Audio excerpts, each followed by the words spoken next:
इधर आप भी आगे जाइए, आगे थोड़ा जगह देखो, नीचे था तो थोड़ा ज्यादा जगह था लगता है, यहाँ तो कम जगह हो जाएगा।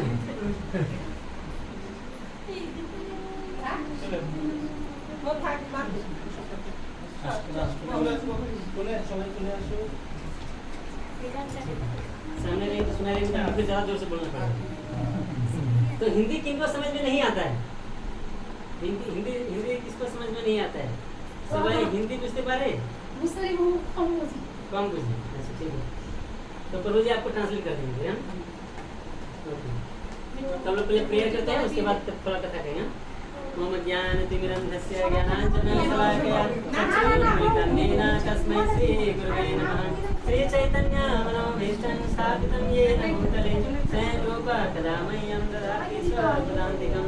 वन्देऽहं श्रीगुरो श्रीयुतापदकमलं श्रीगुरून् वैष्णवांश्च श्रीरूपं साग्रजातां सहगना रघुनाथान्वितं तं सजीवं साद्वैतं सावधूतं परिजनसहितं कृष्णचैतन्यदेवं श्रीराधा कृष्णपादान् सहगना ललिता श्रीविशाखान्वितांश्च। नमो विष्णुपादाय कृष्णप्रेष्ठाय भूतले श्रीमते भक्तिवेदान्त स्वामिने नामिने। नमस्ते सरस्वती देवे गौरवाणी प्रचारिणे निर्विशेष शून्यवादी पाश्चात्यदेशतारिणे। नमो महावदन्याय कृष्णप्रेमप्रदायते कृष्णाय कृष्णचैतन्य नाम्ने गौरवते नमः। हे कृष्ण करुणा सिंधु दीनबंधु जगत्पते गोपेश गोपिकाकांत राधाकांत नमस्ते। तप्तकांचन गौरांगी राधे वृंदावनेश्वरी वृषभानुसुते देवी प्रणमामि हरिप्रिये। नीलाचल निवासाय नित्याय परमात्मने बलभद्र सुभद्राभ्यां जगन्नाथाय ते नमः। वाञ्छाकल्पतरुभ्यश्च कृपा सिन्धुभ्येव च पतितानां पावनेभ्यो वैष्णवेभ्यो नमो नमः। जय श्री कृष्ण चैतन्य प्रभु नित्यानंद श्री अद्वैत गदाधर शिवासादि गौर भक्तवृंद। हरे कृष्णा कृष्णा कृष्णा हरे हरे हरे राम राम राम हरे हरे। हरे कृष्णा कृष्णा कृष्णा हरे हरे हरे राम राम राम हरे हरे। हरे कृष्णा कृष्णा कृष्णा हरे हरे हरे राम राम राम हरे हरे। हरे कृष्ण। आप सभी का स्वागत है। कार्तिक महीने में, कार्तिक महीना बहुत ही शुभ माना जाता है। क्यों बनाया जाता है शुभ, बताएंगे आप? कार्तिक मास के शुभ बोला जाए क्यों, क्या बोलते हैं? क्यों कार्तिक मास के शुभ बोला जाए? सबाई कार्तिक व्रत क्वेश्चन तो के कार्तिक मास क्वेश्चन अपना तो सबाई व्रत क्वेश्चन माता जी प्रतिदिन 32 माला क्वेश्चन है। আর कार्तिक मासे কি এভরিডে? তো कार्तिक मासे তো বেশি করতে হবে। বৈশাখ মাসে 64 টাকা লাগানো কাজে 24 জন করব হয়, মানে 32 মালাটা আমি রেখেছি, কিন্তু তার মধ্যে 40 মালা কালকে 40 মালা যখন পেরিয়ে গেছে 10 माला करते हैं। माता जी पूरा घर गृहस्थी संभाली कितना माला करें प्रतिदिन? 32টা রেখেছি, কিন্তু 40 মালা যখন কালকে 40 মালা হয়েছে। 40 माला হয়ে গেছে। আর আজকে কত আছে? 32 এর কম করি না। कौन प्रभु जी? सुन रहे हैं ना? हाँ प्रभु जी। हम लोग को लगता है कि हम ही भक्ति कर रहे हैं, अरे पूरा दुनिया संभाल रहे हैं, माला जप कर रहे हैं, कम है क्या? प्रभु हम नहीं कर रहे हैं, राधा रानी करा रहे हैं, हमको कुछ नहीं आता है। ठीक है, तो इसीलिए भगवान का नाम लेना ही सबसे बड़ा धर्म है इस कलयुग का। जो माता जी अपना एग्जाम्पल से हमको दिखा रही है। तो कार्तिक मास क्यों महत्वपूर्ण है? क्योंकि यह महीना जो है राधा रानी और कृष्ण को बहुत प्रिय है, इसीलिए यह बहुत ही महत्वपूर्ण है। इस महीने में राधा और कृष्ण का बहुत सारे अनोखी लीलाएं हुई हैं वृंदावन धाम में। सबसे बड़े भगवान कौन हैं? तो हमारे बहुत सारे हिंदू धर्म बहुत सारे देवी देवता हैं, लेकिन जब हम धर्म ग्रंथों को पढ़ेंगे, भगवद गीता श्रीमद् भागवतम का अध्ययन करेंगे, तो हमको समझ में आएगा कि सबसे बड़े भगवान कौन है? कृष्ण। एते चांस कला पुरुष कृष्णस्तु भगवान स्वयं। कृष्ण सबसे बड़े भगवान हैं। उनके बहुत सारे अवतार विस्तार हो सकते हैं, लेकिन अगर सभी अवतारों और विस्तारों के लिए कोई स्रोत है तो वो कौन है? कृष्ण। और उनकी जो एक्सपेंशन है, जो बाएं साइड से निकले हैं, वो है श्रीमती राधा रानी। तो हमारा जो अस्तित्व है वो आध्यात्मिक जगत में है। हम शरीर नहीं है, आत्मा है, और आत्मा का जो स्थिति है वो नित्य स्थिति उसका आध्यात्मिक जगत में है। लेकिन भगवान से विमुख होने के कारण हम किसी कारणवश इस भौतिक जगत में आ गए हैं, जो यह भौतिक जगत दुखों से भरा हुआ है। जैसे पुस्तकालय में पुस्तक मिलता है, विद्यालय में विद्या मिलता है, उसी तरह इस भौतिक जगत का नाम दिया गया है दुखालय। यहाँ दुख मिलेगा, सुख की आशा करना व्यर्थ है, मूर्खता है।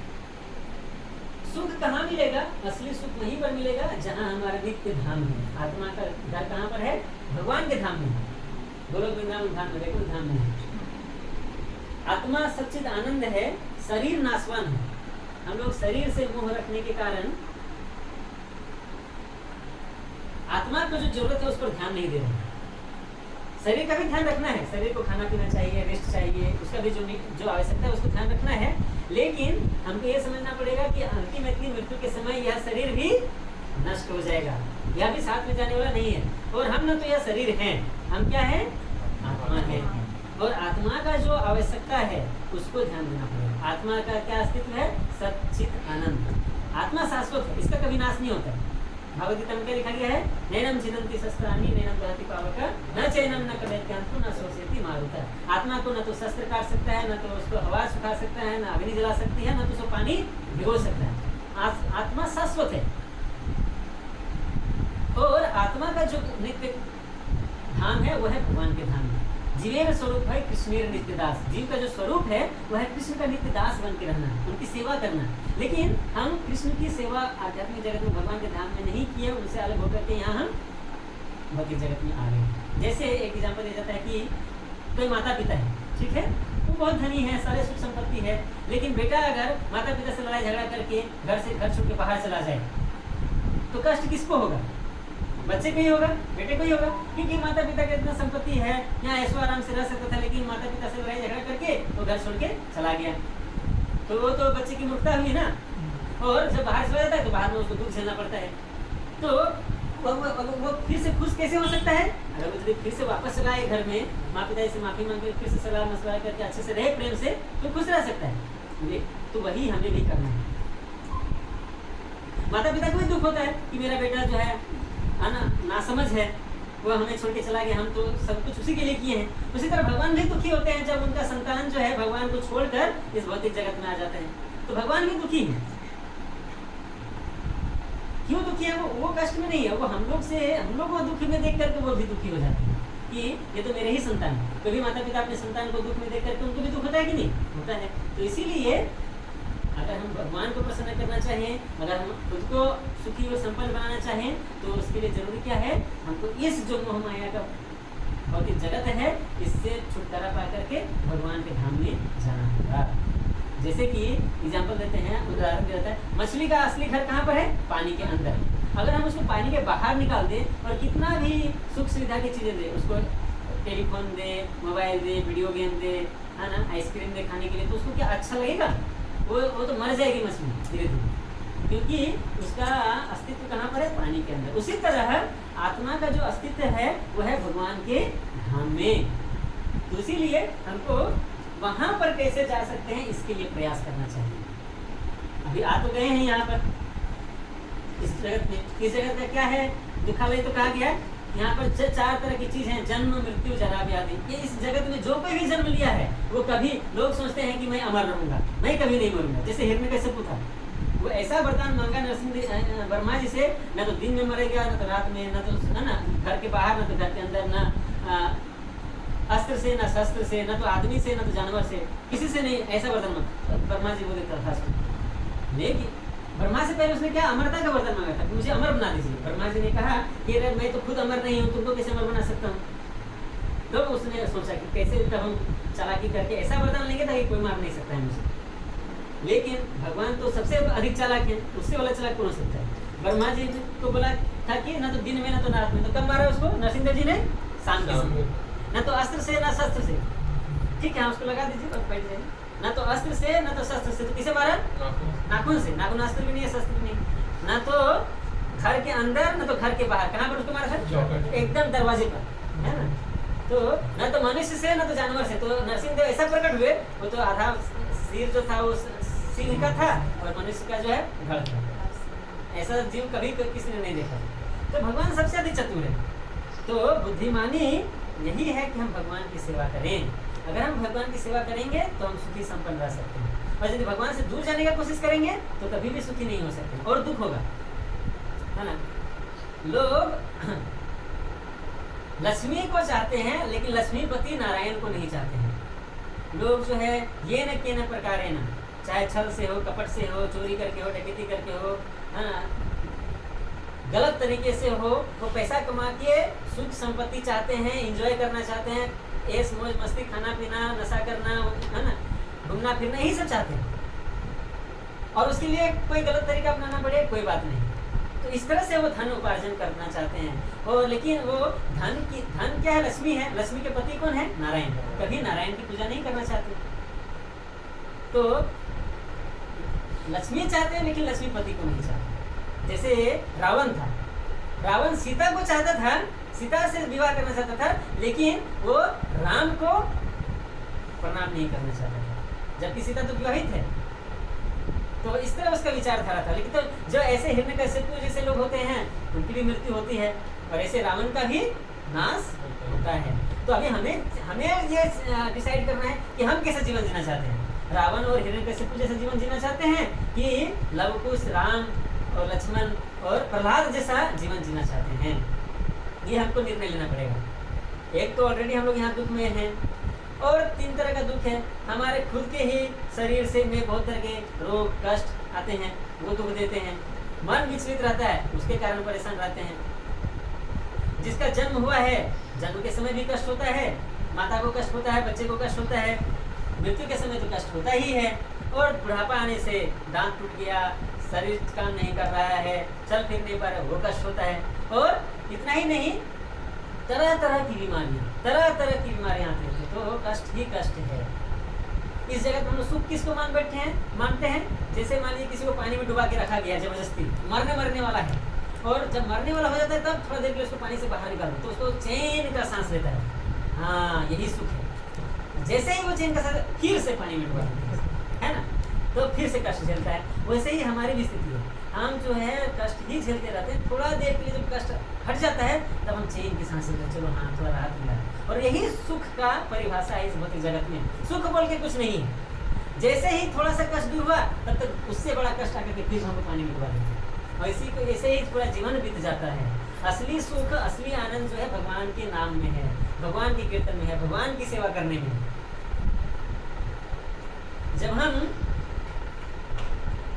घर में भगवान को केंद्र में रख करके जीवन यापन करेंगे तभी वह घर जो है वह मंदिर बन सकता है। हम लोग सब चाहते हैं ना घर मंदिर जैसा हो, राम राज्य हो घर में, है ना। समाज में कैसे होगा? राम की पूजा नहीं करेंगे तो कैसे होगा? इसीलिए हमें घर में लक्ष्मी नारायण, सीताराम, कृष्ण, राधा कृष्ण, इनकी पूजा पाठ करनी है, इनका नाम लेना है, भक्तों का संग करना है। भक्तों का संग जैसे यहाँ पर आज दिलीप प्रभु के घर में इतने सारे भक्त आए हैं, आप लोग भी आए हैं, तो कितना अच्छा लग रहा है? आपको अच्छा लग रहा है माता जी? हाँ, अच्छा लगा, इसलिए तो सबको बुलाया। हाँ, तब देखिए माता जी को अच्छा लग रहा है। तो उसी तरह से भक्तों का संग होना जरूरी है। तो कभी कभी यहाँ पर आप सत्संग प्रोग्राम करेंगे और प्रत्येक सप्ताह आपको मंदिर में जाना है और वहाँ पर भक्तों का संग लेना। तो ये पहला चीज हुआ, भक्तों का संग लेना। तो हम लोग जैसा भी चर्चा कर रहे थे कि यहाँ दुख के घर में फंसे हुए हैं, जबकि हमारा असली घर कहाँ पर है? भगवान के धाम में। वहाँ पर जाना है, कैसे जाएंगे?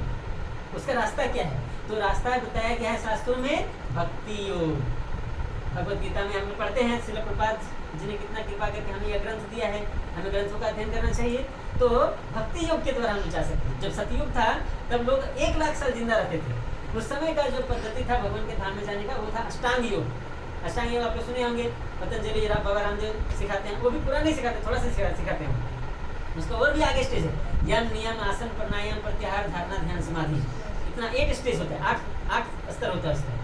तब जाकर के कोई समाधि स्तर में जाकर के भगवान को पा सकता था। ये सतयुग की घटना है। सतयुग के बाद कौन सा युग आया? त्रेता युग। सतयुग में नर नारायण ऋषि रहते थे, यहाँ पर लक्ष्मी नारायण स्वयं रहते थे इस धरती पर। तो अत्याचार ज्यादा नहीं था, पाप बिल्कुल भी नहीं था। पाप उस समय लोग अष्टांग योग करते थे और भगवान के धाम चले जाते थे। त्रेता युग में कौन थे इस धरती पर? भगवान श्री राम और सीताराम थे यहाँ पर विराजमान। उस युग का युग धर्म था यज्ञ कराना। तो हम लोग जानते हैं कि भगवान श्री राम भी असल में यज्ञ किए थे ना। आप लोग रामायण में देखे हैं कि नहीं देखे? सब पे देखे होंगे। कौन कौन रामायण सीरियल देखे हैं टीवी पर? सबने देखा। आपने नहीं देखा मतलब? आपको हिंदी समझ में नहीं आता इसीलिए हिंदी बुझते पारें नहीं आपको? अच्छा ठीक है ठीक है। राम और कृष्ण हमारे भगवान ऐसे। तो राम भगवान जब थे उस युग का युग धर्म क्या था? यज्ञ करना, बड़ा बड़ा यज्ञ, राजसूय यज्ञ, अश्वमेध, तो राजा महाराजा लोग करते थे। यज्ञ करने से राजा का भी कल्याण होता था और प्रजा का भी कल्याण होता था, सभी भगवत धाम जाते थे। उसके बाद कौन सा युग आया? द्वापर युग। त्रेता युग में लोगों का उम्र कितना था? 10,000 साल, बहुत लंबा समय जीते थे। उसके बाद आया द्वापर युग। द्वापर युग में भगवान श्री कृष्ण स्वयं थे इस धरती पर, और उस समय का युग धर्म था बड़ा बड़ा मंदिर का निर्माण करके, है ना, विग्रह का अच्छा से भोग लगाना, पूजा पाठ अच्छा बड़ा बड़ा स्तर करना। उसके लिए बहुत ही धन संपत्ति चाहिए, तो राजा महाराजा लोग ही कर सकते थे। इस तरह से पूजा पाठ करने से राजा का कल्याण होता था, प्रजा का कल्याण होता था, सभी भगवत धाम जाते थे। अभी जो कलियुग आ गया है इसमें उसमें अच्छा द्वापर युग में लोगों का आयु कितना था? 1000 साल। और उसके बाद जब कलियुग आया, अभी जिस युग में हम लोग रह रहे हैं, इस युग में लोगों की आयु कितना है? मात्र 100 साल, मैक्सिमम 16 साल, है ना। तो इस कलियुग का डिफिनेशन ये दिया गया, मंद सुमंदमती मंद भाग्या ही उपद्रिता। कलियुग जो है उसमें लोगों की बुद्धि मंद है, भाग्य भी फूटा हुआ है सब, ज्यादा भाग्य किसी को खुला हुआ नहीं रहता है, बहुत कम लोगों का भाग्य किस्मत अच्छा रहता है। और इतना ही नहीं, मन जो है विस्मित रहता है, मन जो है डिस्टर्ब रहता है इस समय कलियुग में, है ना। तो इस युग में और लोगों का उतना आयु नहीं है कि वो अष्टांग योग कर सके, तपस्या कर सके, जंगल में जाकर के, हिमालय में जाकर के 100 साल जिंदा रहेंगे तो उसमें कुछ नहीं हो। अच्छा, उसके बाद यज्ञ भी नहीं कर पाएंगे, बहुत बड़ा बड़ा चंदन का लकड़ी चाहिए, घी चाहिए, पूजा पाठ चाहिए, उतना सामग्री में करोड़ों करोड़ों रुपए खर्चा हुआ, उतना कहाँ से खर्चा करेंगे? वो भी संभव नहीं है। द्वापर युग में जो था मंदिर बनाना, बड़े बड़े मंदिर, तो सबके लिए तो संभव नहीं है बड़ा बड़ा मंदिर बनाना। अभी इस्कॉन मंदिर हमारे मिंटू पार्क में आप लोग जाते हैं, अभी सबको अपना अपना इस्कॉन मंदिर तो नहीं बना सकता है बड़ा बड़ा, ये तो पॉसिबल नहीं है, प्रैक्टिकल नहीं है। तो इसीलिए भगवान ने कृपा करके इस युग में क्या युग धर्म दिया है? हरे नाम संकीर्तन। कलेर दोषे निधे राजन अस्ति हे एक महान गुना कीर्तना देव कृष्णस्य मुक्त संग परम विजय। कलियुग जो है दोषों से भरा हुआ है। सतयुग में जो लोग थे वो बहुत पुण्यात्मा थे, धर्मात्मा थे। जब त्रेता युग आया तो धर्म जो है 75% हो गया, और अधर्म जो है वो 25% अधर्म बढ़ गया, और धर्म जो है 25% घट गया। जब द्वापर युग आया तो 50-50 हो गया, 50% धर्म 50% अधर्म। और जब अभी कलियुग है, कलियुग में मात्र 25% धर्म बचा, 75% कितना है? 75% अधर्म है। तो इस अधर्म के युग में, है ना, दोष से भरा हुआ है। लेकिन इस युग का एक महान गुण भी है कि जो लोग सतयुग में बहुत लाखों साल तपस्या करने पर भगवत धाम जाते थे, त्रेता युग में बड़ा बड़ा यज्ञ करके खर्चा करके तब जा पाते थे भगवत धाम, द्वापर युग में बड़ा बड़ा मंदिर का निर्माण करते थे तब जा करके पूजा पाठ करने से बहुत, इस कलयुग में बहुत ही सरल तरीका से केवल हरे कृष्ण महामंत्र का जप करने से ही हम भगवान के धाम जा सकते हैं। हरे कृष्णा कृष्णा कृष्णा हरे हरे, हरे राम राम राम हरे हरे। तो ये इस युग का महामंत्र है, ये इस युग का युग धर्म है। हरे नाम नामेव केवलम कलो नास्तेव नास्तेव नास्तेव गतिर् अन्यथा। इस शास्त्र में बताया गया है कि हरि का नाम ही इस युग में उद्धार का एकमात्र उपाय है, और कोई रास्ता नहीं है। देखिए, हम लोग को बहुत सारा अष्टांग योग के द्वारा सिद्धि हासिल हो सकता है, बहुत शक्ति मिल सकता है, लेकिन ये जो जन्म मृत्यु का चक्र है उससे यदि हम बाहर निकलना चाहते हैं तो उसका केवल एकमात्र मार्ग क्या है? वो है हरिनाम। हरिनाम के द्वारा, भक्ति योग के द्वारा ही हम जो है इस भवबंधन से, इस भवसागर से मुक्ति पा सकते हैं और भगवान के धाम में जा सकते हैं। अदरवाइज बहुत सारा तरीका है, लेकिन उसको अपनाने से हम जन्म मृत्यु के चक्र से बाहर निकल के भगवान के धाम नहीं जा सकते। फिर से पुनरपि जननम पुनरपि मरणम पुनरपि जननी जठरे शयनम, ये बने हम लोग फिर से। और कितना योनियां हैं? 84 लाख योनियां। अभी हम लोग का बहुत बड़ा सौभाग्य है कि मनुष्य जन्म मिला है। मनुष्य जन्म का उद्देश्य ही है भक्ति करके भगवान के धाम में वापस जाना। अगर मनुष्य जन्म पाकर के ही यदि हम भगवान की भक्ति नहीं किए तो वो मनुष्य जन्म व्यर्थ है, वो तो पशु के से भी व्यर्थ हो गया। पशु के योनि में पेड़ पौधे कीड़े मकड़े वो लोग जो भगवान की भक्ति नहीं कर सकते, लेकिन ये जो मनुष्य जन्म है इसमें हम भगवान की भक्ति कर सकते हैं, और यही उद्देश्य ही है मनुष्य जन्म पाने का। इसीलिए आखिर हम बहुत बड़ा बहुत पैसा कमाए, घर द्वार, घर गृहस्थी सब कुछ किए, है ना, गाड़ी घोड़ा, बैंक बैलेंस सब किए, मरने के समय कुछ साथ में जाएगा? कुछ भी साथ में नहीं जाएगा। आपके बच्चे, पत्नी, है ना, कुछ भी साथ में नहीं जाएंगे, घर के कोई सदस्य नहीं जाएंगे। मरते समय एक ही साथ में जाएगा, वो है जो आपने हरिनाम लिया है।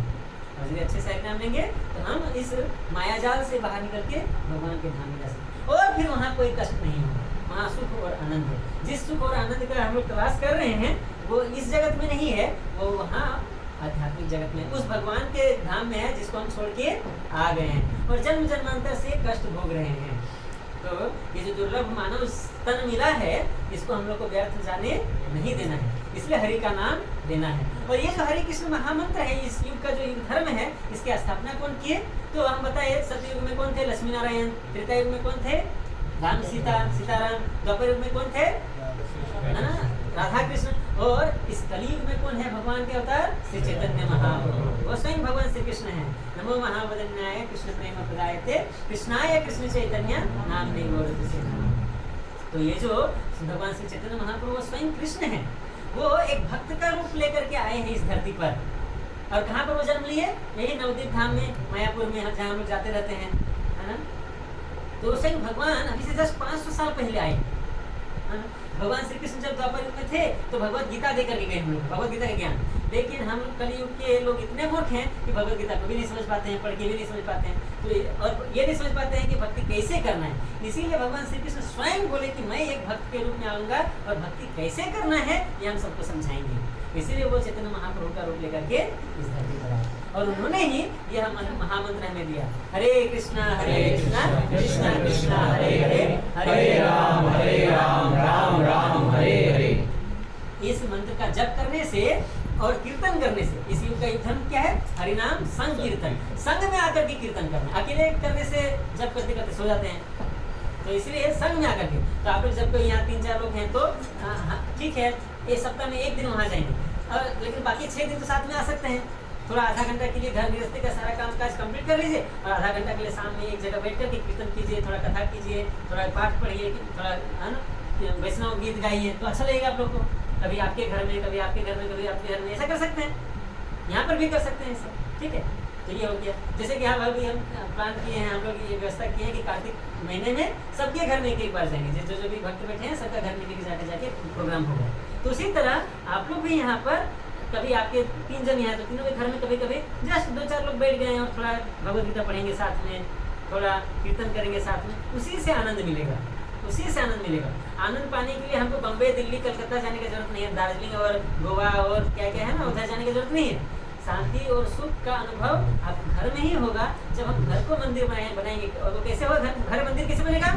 हरिनाम संकीर्तन से। साधु संग होना चाहिए, भक्तों का संग होना चाहिए। तो आप अकेले अपना घर में जप करेंगे, माता जी अकेले अपना घर में जप करेंगे, आप अकेले अपने घर में, तो आनंद नहीं आएगा। लेकिन वही 3 लोग जब आकर के एक जगह जब करेंगे, एक जगह जब पाठ करेंगे, तब आनंद का अनुभव।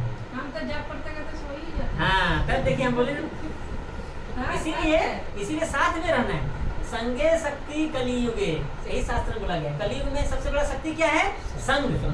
संग में रह करके जब कार्य करेंगे तो वही सबसे बड़ा शक्ति है। आप सो जाते हैं, यदि माता जी साथ में रहेंगे तो तुरंत उठाएगी ना। हाँ, इसीलिए साथ में रहना है, समझे? इसीलिए साथ में रहना है। तो ये हो गया। हाँ, अच्छा, तो पहला चीज हम क्या बताएं? साधु संग, वैष्णव संग, भक्त का संग करना है। दूसरा चीज क्या करना है? भगवत गीता का पाठ करना है और श्रीमद् भागवतम का पाठ करना है, पढ़ना है, साथ में मिलकर के पढ़ना है, समझना है, याद करने की कोशिश करना है। ये दूसरा चीज। तीसरा चीज क्या करना है? हरि नाम का जप करना है। चैतन्य महाप्रभु बोले कि सततम कीर्तयन्तो मां, कीर्तनिया सदा हरि, कीर्तन सतत कीजिए 24 आवर, सोना भी नहीं। ये तो पॉसिबल नहीं है हम लोग के लिए। घर में खाना कौन बनाए, नौकरी के लिए कौन जाएगा, पैसा कौन कमाएगा? आप कमा देंगे प्रभु जी, बताइए। तो हम बैठ के घर में जप करेंगे, ऐसा तो होगा नहीं। तो सब कुछ करना है। तो इसीलिए प्रभुपाद कितने कृपालु हैं, वो बोले ठीक है आप 24 घंटा नहीं जप कर सकते, कोई बात नहीं, 2 घंटा जप कीजिए, 16 माला जप कीजिए, ज़्यादा नहीं करना, ठीक है, कम से कम 16 माला जप कीजिए।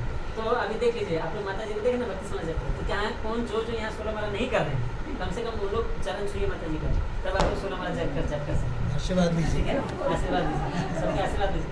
और हाँ, तो देखिए हम लोग सुनते हैं कि हम लोग बहुत महान भक्त है ना। और देखिए सिंपल डिवोटी कितना मतलब माला जप कर रहे हैं, डेली 35 माला कर रहे हैं, हरि नाम ले रहे हैं, है ना, और भक्ति कर रहे हैं, सेवा कर रहे हैं ठाकुर जी की। और ভাগবতম নিয়েছেন নিয়েছেন কি? খুব ভালো খুব ভালো, হ্যাঁ হ্যাঁ ঠিক है खूब भालो। तो देखिए कितना अच्छा हो रहा है, हाँ। और हम लोग जो है सब হবে ভালো মঙ্গল হবে, ঠিক আছে। তো একদম নিশ্চয় নিশ্চয় নিশ্চয় আপনি রাধাগঞ্জ মন্দিরে আসবেন, এখানে ক্লাস করুন, রাধাগঞ্জের সেবা করুন, সব কিছু ভালো হবে, মঙ্গল হবে বাড়িতে। রাধাগঞ্জের খুব কৃপा আছে कलकत्ता, ठीक है। तो ये हो गया दूसरा नंबर, भगवत गीता पढ़ना है, प्रभुपाद की किताबें पढ़नी है, ठीक है। तीसरा नंबर हरिनाम का जप करना है, कितना कम से कम कितना करना है, 16। और ज्यादा कर सकते हैं, कार्तिक महीने में तो और करना चाहिए, कार्तिक महीने में हम लोग को भक्ति का चीज और ज्यादा करके करना चाहिए। और चौथा नंबर क्या है, विग्रह की सेवा करनी है। तो अपने घर में यदि विग्रह नहीं है, फोटो है, तो फोटो को पूजा पाठ करना है, भोग लगाना है ना।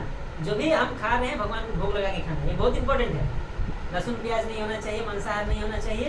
जो भी हम भोग बना रहे हैं घर में, तो पहले भगवान को निवेदन करना है, फिर पाना है, भगवान का प्रसाद ग्रहण करना है। तो उससे हमारा शुद्धिकरण होगा। हमें मुंह से हरिनाम का जप करना है और मुंह से भगवान का प्रसाद ग्रहण करना है। मांसाहार नहीं करना चाहिए, नशा नहीं करना चाहिए, जुआ नहीं खेलना चाहिए, अवैध संग नहीं रखना चाहिए, ये सब गलत चीजें हैं। ये सब प्रभुपाद ने मना किया है, इसका ध्यान रखना चाहिए। और हमें 16 माला जप करना चाहिए। तो प्रभुपाद यही बोले, आप 16 माला जप कीजिए, 4 नियमों का पालन कीजिए, वैष्णव अपराध नहीं कीजिए और वैष्णव की सेवा कीजिए, तो प्रभुपाद आपको भगवत धाम के लेके जाएंगे। क्यों? प्रभुपाद कौन है? प्रभुपाद भगवान के नित्य पार्षद है। वो प्रभुपाद जो पूरे विश्व में हरे नाम का प्रचार किए, वो क्या साधारण मनुष्य कोई कर सकता है? कोई नहीं कर सकता। वो भगवान के पार्षद है, भगवान स्वयं उनको भेजे थे इस धरती पर, तभी तो है ना। कृष्ण शक्ति बिना नहीं तार पर, जिसके पास कृष्ण की शक्ति नहीं है वो पूरे विश्व में प्रचार नहीं कर सकता। तो वो कृष्ण के द्वारा भेजे हुए पार्षद हैं, तभी वो प्रचार कर पाएंगे पूरे विश्व में। और जब प्रभुपाद हमको दे रहे हैं ये आश्वासन कि आप यदि 16 माला जप करेंगे, 4 नियमों का पालन करेंगे, भगवत गीता पढ़ेंगे, प्रभुपाद की किताबों को पढ़ेंगे और वैष्णव की सेवा करेंगे, विग्रह की सेवा करेंगे, तो स्वयं वो आपको भगवत धाम लेके जाएंगे कृष्ण के पास। तो प्रभुपाद पर हमको विश्वास रखना है, प्रभुपाद हम लोग को रक्षा करेंगे हमेशा। तो विग्रह की सेवा करनी है। तो आप जब घर में हैं तो घर में अपने जो विग्रह उनकी पूजा कीजिए, और जब मंदिर जाते हैं वहाँ पर भगवान के लिए माला बनाइए, भगवान के भोग बनाइए। और तो आप लोग यदि 16 माला करेंगे, इच्छा हो जाएगा तो भगवान के लिए भी वहाँ भोग बना सकते हैं, राधा कुंज जी के लिए, तो कितना अच्छा होगा। आप यदि यहाँ पर राधा कुंज जी के लिए भगवान के लिए भोग बनाएंगे, तो निश्चित रूप से भगवान आपको वहाँ पर आप भोग बना के अपने हाथ से खिलाएंगे, निश्चित रूप से, इसमें कोई इसमें डाउट नहीं। इसीलिए हम लोग को भगवान का सेवा के लिए भक्ति अच्छा से करना है। तीव्रेण भक्ति योगेन, भागवत में लिखा गया, भक्ति कैसे करना है? तीव्रता से करना है।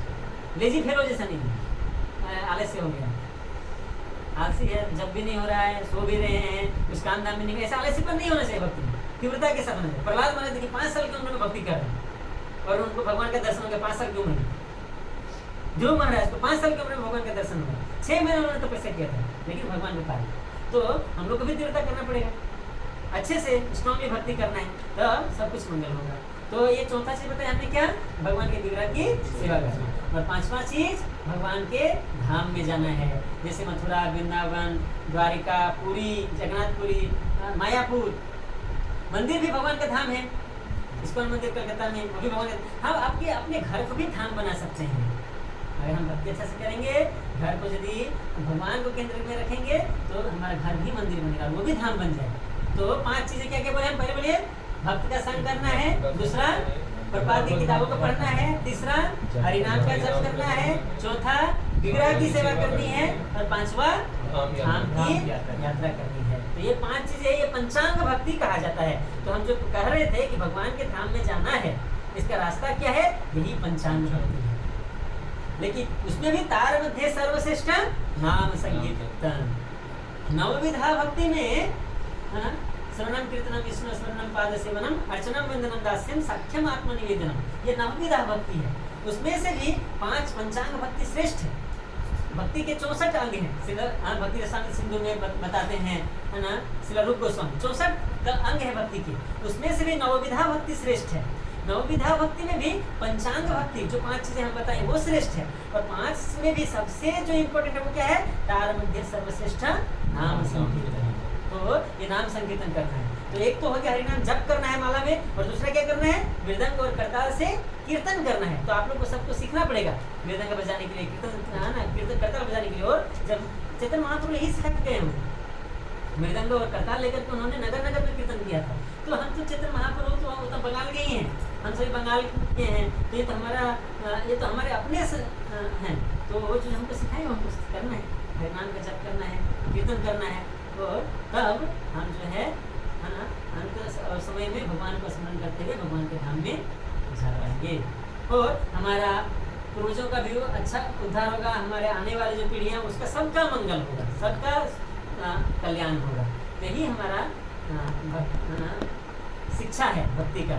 सरल है भक्ति, भक्ति डिफिकल्ट नहीं है, बहुत कॉम्प्लिकेटेड नहीं है। कॉम्प्लिकेटेड हमारा मन है, हमारा मन बहुत उलझा हुआ है, इसीलिए हम लोग को लगता है कि सब कुछ कॉम्प्लिकेटेड है। अदरवाइज भक्ति बहुत सरल है, सरल लोगों के लिए सरल है, और ज़्यादा उलझे हुए लोगों के लिए ज़्यादा परेशान करना नहीं चाहिए। तो आप क्या चाहते हैं, आप सरलता चाहते हैं कि ज़्यादा कॉम्प्लिकेटेड चाहते हैं? सरल चाहते हैं, तो हमको अपने हृदय को सरल करना पड़ेगा। उसके लिए क्या करना पड़ेगा, हरिनाम जाप, चेतो दर्पणमार्जनम भव महाजावाग्नि निर्वापनम श्रेय के रव चंद्रिकाकरणम विद्या। चेतो दर्पणमार्जन, हृदय का शुद्धिकरण, काम क्रोध लोभ मोह मद मत्सर जो हृदय में गंदगियां हैं उसको, ये गंदगी कैसे हुआ है, भगवान को छोड़ करके जो हम यहाँ पर आ गए तो जन्म जन्मांतर से ये गंदगी बढ़ते जा रहा है, उसको शुद्धिकरण करना है। और शुद्धिकरण करने का दवा क्या है, हरिनाम ही सबसे श्रेष्ठ उपाय है। यदि हम हरिनाम जप करेंगे श्रद्धा के साथ तो नवविधा भक्ति में हम आगे बढ़ते जाएंगे। भक्ति का स्टेज क्या है, जैसे हम अष्टांग योग में 8 स्टेज बताए, उसी तरह भक्ति मार्ग में यदि हम अच्छे से भक्ति करेंगे तो धीरे धीरे प्रोग्रेस करेंगे, हमारा प्रोग्रेस होगा। ऐसे कैसे पता चलेगा, अधो श्रद्धा, पहले श्रद्धा से, तब दूसरा स्टेज साधु संग, तब क्या होता है भजन क्रिया, भजन करते हैं हम, हरिनाम जप करते हैं, पाठ पढ़ते हैं, भगवान की सेवा करते हैं, तब क्या होता है, चौथा नंबर में अनर्थ निवृत्ति होता है, तब हृदय में जो गंदगियां हैं वो साफ होंगी। पहला चीज क्या बताएं, श्रद्धा होना चाहिए, भगवान के प्रति श्रद्धा, भक्तों के प्रति श्रद्धा होना चाहिए। किसी पर विश्वास ही नहीं है भगवान पर, भक्तों के प्रति विश्वास ही नहीं तो फिर भक्ति करेंगे नहीं, इसलिए श्रद्धा होना पहले जरूरी है। श्रद्धा होगा तब साधुओं का संग करेंगे, वैष्णवों का संग करेंगे, और यदि वैष्णवों का संग करेंगे तो वैष्णव के संग में आकर के हमको भक्ति करना है।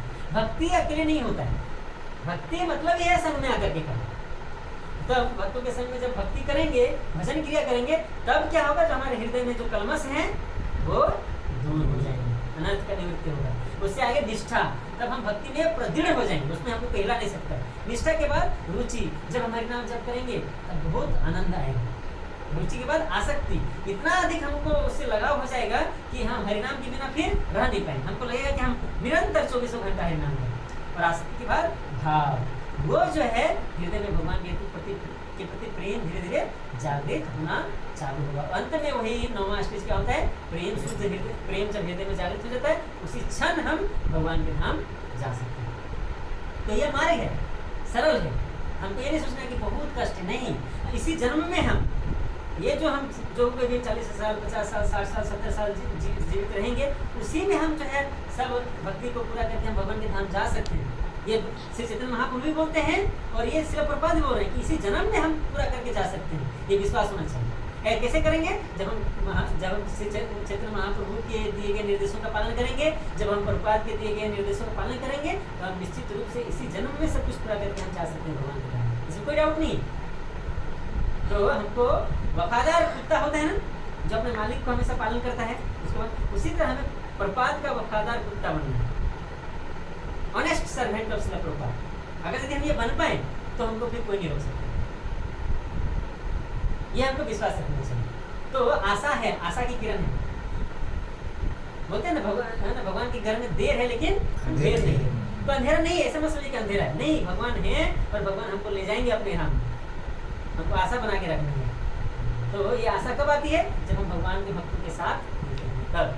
तो यही मेरा आप लोग से रिक्वेस्ट है कि आप लोग संग में आइए और भगवान की भक्ति संग में कीजिए, हरिनाम संग में कीजिए। आप यहाँ घर में भी संग में आकर के भक्ति कीजिए, और मंदिर में भी आइए तो संग में आकर के भक्तों का संग लीजिए और भगवान की सेवा कीजिए। हरे कृष्णा कृष्णा कृष्णा हरे हरे, हरे राम राम राम हरे हरे। कभी दामोदर मास चल रहा है, कार्तिक महीने हमने बताया बहुत ही सबसे शुभ है ना भक्तों के लिए।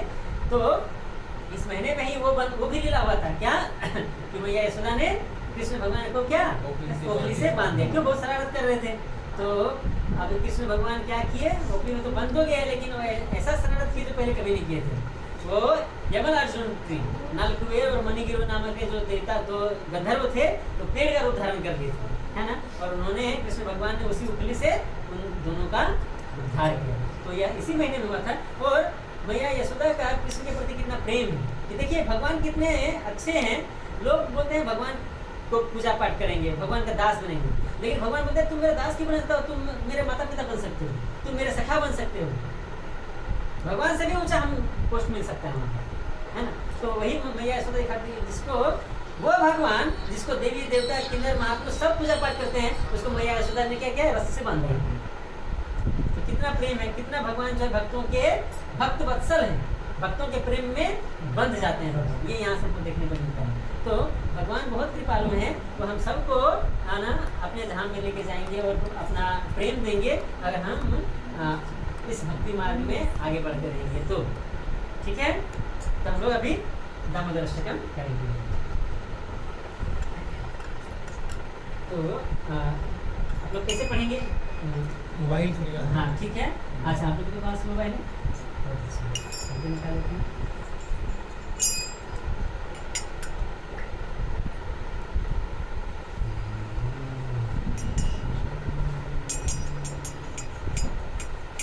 आप इधर इसको देखिए, इसको चला के देंगे।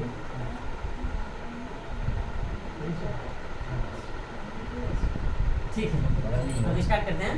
सबको राधा दामोदर यशोदा दामोदर का ध्यान कीजिए और मेरे पीछे पीछे दोहराने की कोशिश करें। ठीक है,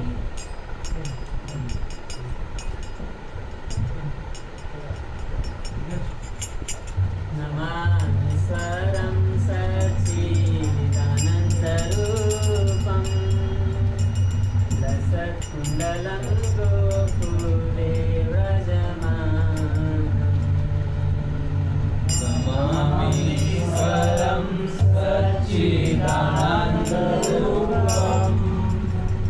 लसत्कुण्डलं गोकुले व्रजमानं।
Hare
प्रपाद परमहंस प्रजाकाचार्य अष्टोदश सिस्मित भांगे से भक्तिवेदांत स्वामी श्री प्रपाद की जय।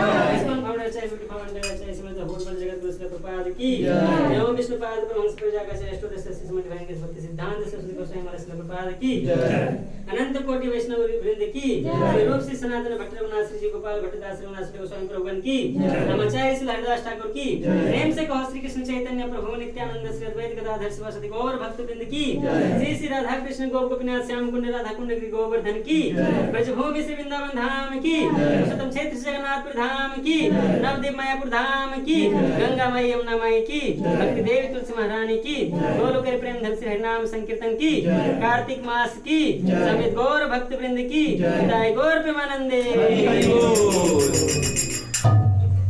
वाञ्छाकल्पतरुभ्यश्च कृपासिन्धुभ्यैव च पतितानां पावनेभ्यो वैष्णवेभ्यो नमो नमः। अनंत कोटि वैष्णव वृंद की वैष्णव ठाकुर की जगत गुरु श्री प्रभुपाद की विदाई गौर प्रेमानंदे।